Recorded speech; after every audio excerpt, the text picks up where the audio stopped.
Hello everybody, welcome back to HardReset.Info channel. In today's video, I'll show you how to easily skip Samsung account on your Samsung Z Fold 8 Ultra.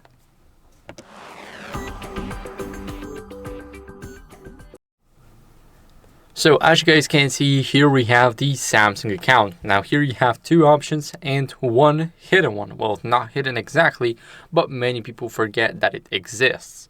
We're gonna tap on the third one, and now we have four options, including the last one. And here we're gonna go and set up later in the settings. Here they will tell you why do you exactly need a Samsung account. Of course, we're going to swipe all the way down and go to skip. Now here you can continue with your setup.